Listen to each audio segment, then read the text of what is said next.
Hello and welcome to another episode of the Mountain West Insider Podcast here on the Field of 68 Media Network. My name is Rob Dauster. That gentleman you see with me is Jeff Goodman. We're going to be joined here in just a couple of minutes by maybe the most improved player in all of college basketball, NJ Collins at Utah State. He's averaging over 20 points a game.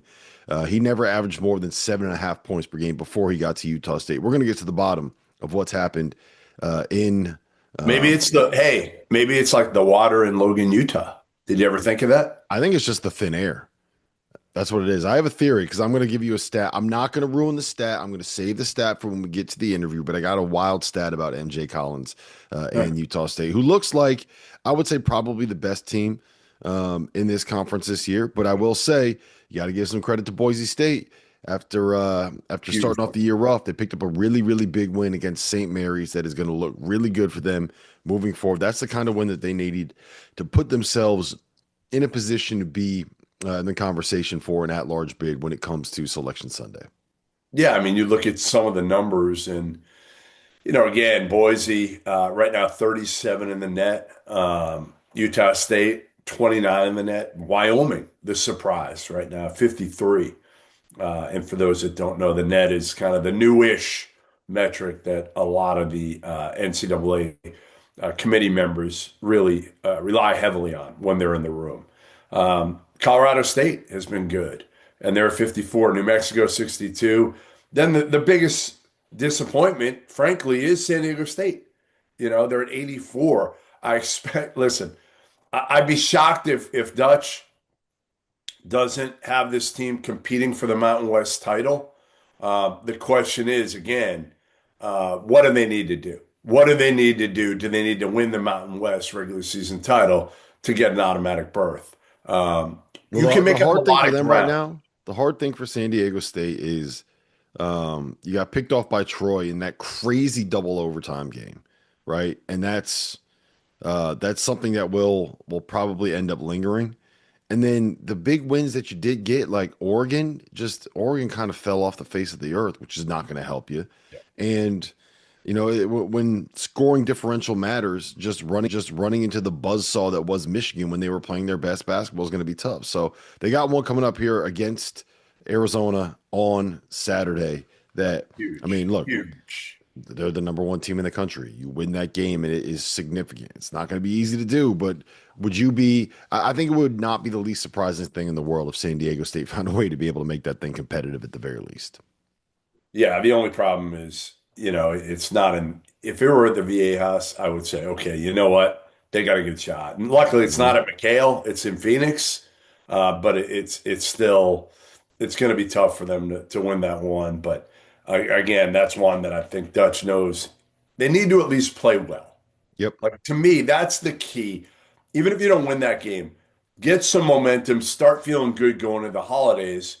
Then you got a few days hopefully to practice, get on track, and then I really do believe the Mountain West is as wide open as we've seen it in a few years. I don't Yep. think there's a dominant team this year. I think you got four or five teams that right now, if you told me they would win this thing, I wouldn't be shocked at all. Well, I would make the argument that Utah State is clearly the best of the bunch, but Okay. I don't think that they're significantly head and shoulders above everybody else. I do just want to call out Colorado State. They are currently, as things stand, they are doing something that we've never seen in the history of college basketball. They're shooting 45% from three while shooting 50% of their field goal attempts from beyond the arc. They have one, two, three, four, five, six guys right now that are shooting better than 38% from three. Five of them are shooting better than 43% from three. Two of them are shooting better than 50% from three. And one of those guys, Josh Pasquarelli, is shooting 54% from three while taking seven threes per game. He had a run a couple of weeks ago, Goodman, where he made eight threes, 8 out of 8 in a game. And then the next game, he was 8 for 10 from three.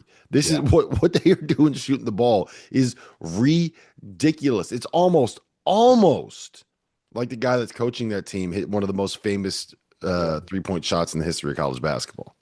No, you're right. I mean, their team right now is shooting at such a crazy clip that I think we got to try to, get Ali on the pod at some point here soon to describe what it's like to coach a team that is shooting like this because we've never seen it before through the first third of the season ever. Yep.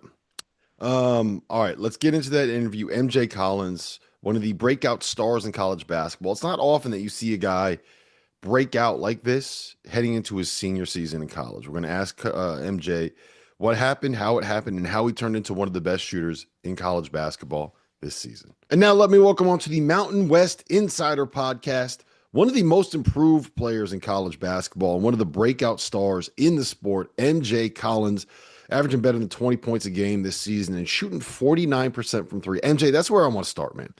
You shot 29%, 28%, 26%, and now you're shooting 49.2% from three. I'm going to give you the 0.2% too. You earn that on almost Mhm. 6 attempts per game. What happened? If you want me to be honest, change of coaching staff and my teammates believe in me. Coming out of high school, I've always been able to shoot the ball. That's just something that I've taken a lot of pride on, scoring the ball. And, now that I have a bigger role and like I said, my teammates, my coaches believe in me, my confidence went through the roof. Over my course of my career, you've seen like I've had good games, versus like Duke, Carolina, Louisville. And, I shoot the ball well in those games. But just being able to do this on a consistent basis and, like I said, have the support from my coaching staff and my teammates, it's made my game go through the roof. So I'm thankful for them. You like my shirt? Yeah, I love it, What man. do you think? Right? I got Um, I got in the mail today. You're down there. You got the headband over there. You're looking good. You're looking good. sure. You don't have the Yeah. headband on right now, but when I saw you guys in Charleston earlier in November, earlier this off non-conference schedule, you kind of blew me away because again, I do think you played with a freedom that I have not seen you play with. You know, whether it was at Virginia Tech for Mike Young, Vandy last year. Obviously, you guys had a really good year at Vandy, but you were a piece. I Right. didn't know you could do what you did. And maybe it was too, hey, you weren't that far from home. That Mhm. probably helped. You probably had some family in the crowd too, which probably felt pretty good. But to have those type of games, MJ, like what does it feel like after, in your fourth year of college to finally wait for and kind of earn this opportunity? It feels good, but it's really a humbling experience. So it makes me, not overlook or take anything for granted, knowing that I had to wait my turn to, what I'm saying, do what I'm doing now. I tell a lot of people, the last year especially, like it was a point in time where like I was really depressed, because things weren't going well on the court. Like I was going from, I started at Virginia Tech to now I'm on a team where, I'm kind of taking a back seat. I might play 12 minutes a game. I might play 30. Like it was just so many ups and downs that, I hadn't went through, over the course of my career. So, like I said, I'm very, this was a humbling experience. And, I'm happy to be in a place where, I feel wanted by not only my coaches and my teammates, but the fan base, the community. So it just feels so good to be somewhere where you're welcome and that feels like home. And of course, you see that translate to how I play, how we play on the court. So Take me through the process of getting to Utah State, right? Like you're I believe you're born in North Carolina, right? You went to high school in South Carolina and North Carolina. You go to Virginia Tech, you go to Vanderbilt. It's all kind of in that same area. And mhm. now you're out west, you're in the mountains, you're in Utah. How did that recruitment happen and how did you and why was Utah State the place that you ended up? So I'm gonna take you back. Actually, Coach Manning, he came to see me my freshman year of high school. So Okay. me and him had a pretty good relationship. He offered me at East Tennessee State my junior year. And then he called me out of the portal when I entered the portal from Virginia Tech. And, he was trying to tell me about Utah State. And I'm like, man, I can't, I'm telling you, I can't come to Utah. It's too far from Yeah. home, that whole deal. Then this go around, I kind of set everything off the table and just listen to him. I still had high majors on the table, but I was thinking bigger this year. I sat down, got on the Zoom with Coach Calhoun and the staff, and he really sold me on the some of the things that he said that most people wouldn't have paid attention to about my game. It really stood out. Like he had made a comment like, "Yo, you shoot 40% when you off the dribble from three." So it's like he was actually paying attention to my game and not just looking at, okay, yeah, he shoots 27% from three. He can't shoot. You know what I'm saying? So he looked into my strengths and then, that kind of sold me. And then the Ian Martinez role, he sold me on that.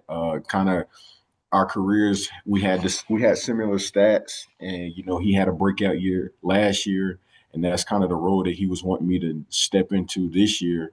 I feel like I've excelled in it so far this year, and just looking to keep it going into conference and try to make a run in the tournament. So, Nashville to Logan, Utah. Yeah, Tell me what that's like. I really, man, it's mind blowing. Nashville is very diverse. You have Broadway right down the street. Yeah, if you've been You to can get in Nashville, trouble. Hey, you can get in yeah, trouble in Nashville. You can't yeah, really get in trouble in Logan, can you? right at all. And I've told a lot of people that Nashville is on the go every night, every day. Like no matter the time, no matter the hour, it's something to do in Nashville. And then it's like Logan, you come down, kind of reminds me of Clover, where I'm from, small town, really nothing to do. Salt Lake's an hour and 20. Charlotte for me is about 45 minutes. So you have some similarities in there. But I'm just glad that it keeps me focused, out of trouble, like you said. And, I'm just here to get better, and, get my education. The partnership with you and Mason, right? You mentioned the Ian Martinez role. It Mhm. I, it feels like it's working at a level that maybe exceeded a lot of people's expectation. What is it like playing with him, and how easy has it been to kind of develop the rapport and playing off of each other in this short amount of time? It's great playing with him. He's an even better person than he is a player. And that's the kind of things that I look for. I'm a big personality person, love to joke, laugh, have fun, and that's what he is. Anytime I'm around, he always has a big smile on his face because I keep him laughing. And as a player, he plays hard. He's very unselfish. He's gonna do anything, for us to win, and that's what I love about him. Um, just our connection, it's been great. I haven't played with another star player, of course, in a long time where, it's like a 1-2 punch that I'm involved in since high school. So, early on, it was kind of struggles. I'm trying to figure out, his strengths, his weaknesses, and he's trying to figure out mine. We've had some competitive brawls at practice between me and him where we chirping, going back at it. And, it just builds character, and, it lets everybody else on the team know that, it's okay to go at each other, long as we got our each other's backs when it counts the most, which is in the game. So, I love playing with him. I love playing with this team in general. There's not many egos or any egos on the team. And, that's something that is Oh, hard to. wait. Let me stop you. Carson's ego is pretty damn Yeah, big. I was gonna say you got the Bachelor on your team, MJ. Uh, but Carson he's even killed, man. I love his energy, Me too. his Me too. personality too. He's actually the one that got me here. So he sold the Really? recruitment. If you let coach tell him that, if you let coach tell it, he's like 95, 98% on getting guys to Utah. So, I just love the group, and I'm looking forward to continue to do something special, with this group this year. So it really gets going Saturday. Let's be honest. Like Saturday, Spectrum, Colorado State, league game. Like, how excited are you? I know the crowd's been good so far, but they take it to a different level when league play really gets going. Can you hear me? Yep. All right. Yeah, I'm looking forward to it. I think our best crowd was against, I want to say Montana State. if I'm not mistaken. It got pretty loud down the stretch going into overtime. But conference is what everybody lives for. This is when you find out who's the boys and who's the men. So I'm looking forward to it. Hoping that our team is ready. It'll take an ease off of everybody going into break 1-0 versus 0-1. Big difference. So I'm ready. I get to play my former teammate, B Rock, Brandon Recksteiner. So we've texted on the phone a couple times back and forth. So it should be a good day Saturday. But of course, we're gonna come out with the win. Who looks better in a headband, you or Carson? I'm going with me, of course. Carson, he got the hair up top, so it kind of sits a little bit. But mine comes down, and I think he did tell me when I came here on the visit that the student section it'll be a night where they wear headbands for KT, but I guess they got to wear them for both of us now. Is he mad about that? Kind of taking the Uh, shine. That's his yeah, thing. never. He's never mad about anything, which is actually surprising. Whether he comes at the game or doesn't play or whatever the case may be, like everybody on the team is just even keel and ready for the next man or just as happy for the next person as if it was them. And that's what you can't find too much of in today's college basketball world. So I love this team for sure. Yeah, you could see that honestly in Charleston the first game when you were going off, and I remember he made two bonehead plays right away when he went in the game, and coach pulled them. Hmm. And after the game, you couldn't tell at all because you guys won. You couldn't tell whether that kid had 20 or had two. And Yeah. I think that does say a lot about your team. I do just watching you guys a little bit in practice the day before and then in the game, you could tell the chemistry is there. And that's hard. Like you've been in three different teams now. Hmm. These teams are put together quickly a lot of Right. times. So it's hard to develop that chemistry as quickly as you guys have. Is there was there something that you guys did in the preseason at all to kind of generate that or help cultivate it? So as a group, we would hang out here and there, get together, whether it's going bowling, going out to eat. And then right before the school year started, we took a team retreat for I think 2 days, and we got vulnerable with each other.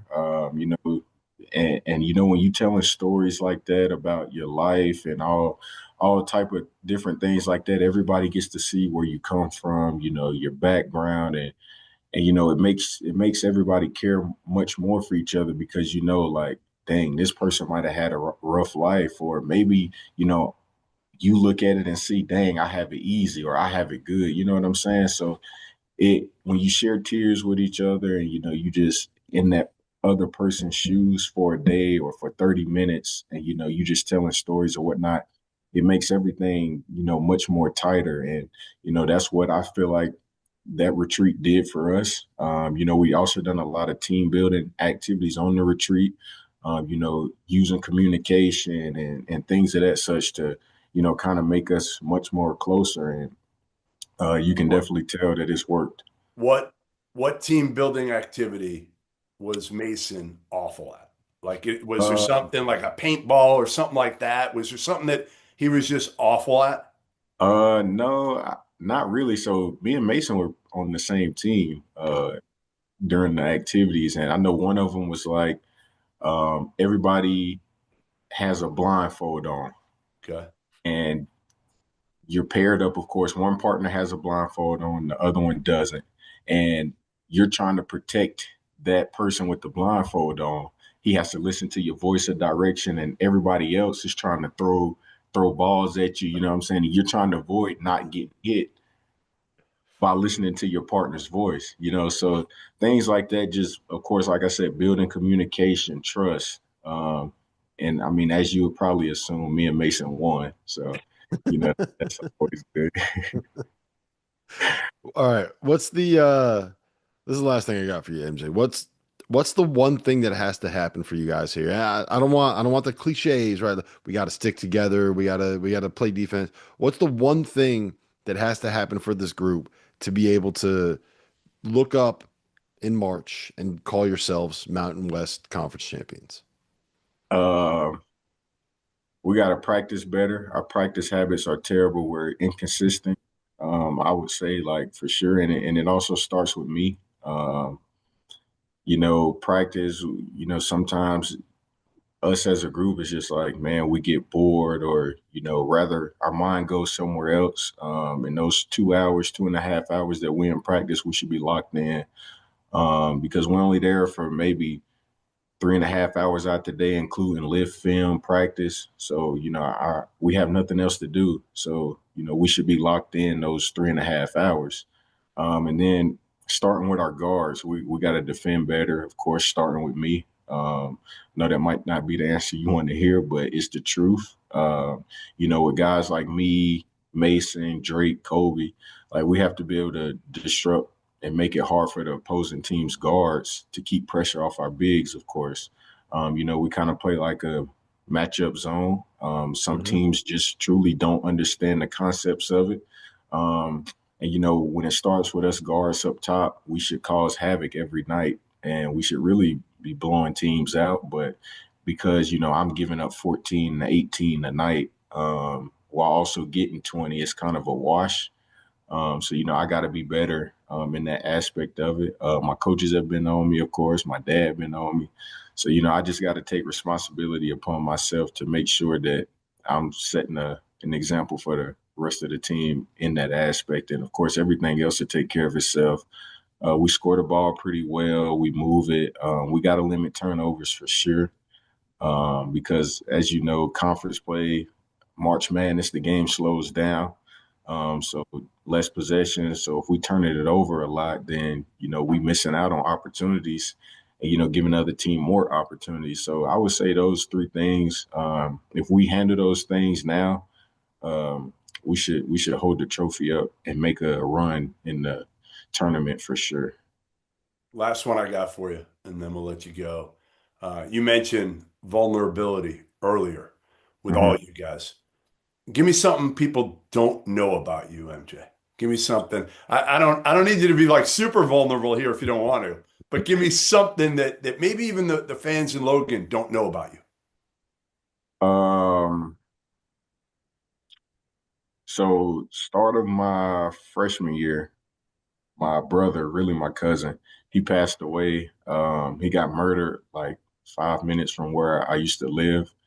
Um, we were 2 years apart, and that's pretty much who I do it for. Now, we grew up together. Of course, everybody thought we were twins. And he kind of I followed his footsteps when it came to sports early on because, he was my big brother at the time.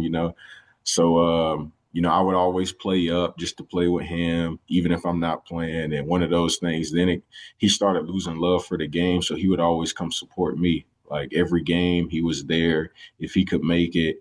And, now it kind of just now that I'm where I told him that I would be, it's like he's not there to, see everything come true. Like, you know, um, me getting a big dunk against North Carolina, that's something that, we've talked about. It was always, can you get to North Carolina, but never you're playing North Carolina, you know what I'm saying? And then me hitting the game winner against Duke, things like that as a freshman. And then, me scoring 40, like, uh, those type of things. I wish he was here to, be able to sit down and we talk about, laugh about, but unfortunately he's not.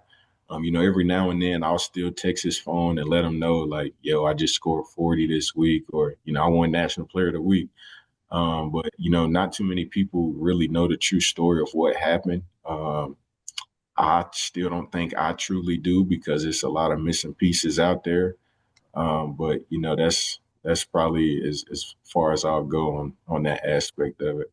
No, no,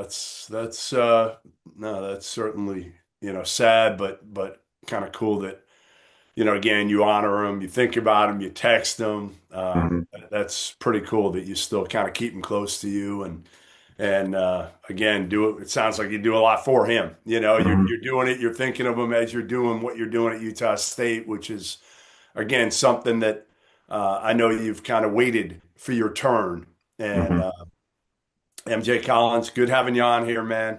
Mountain West Insider Pod, and hopefully we'll see you in Logan this year. Yes, sir. Appreciate y'all for having me. You got it, Thanks, man. MJ. Yes, sir. Appreciate you.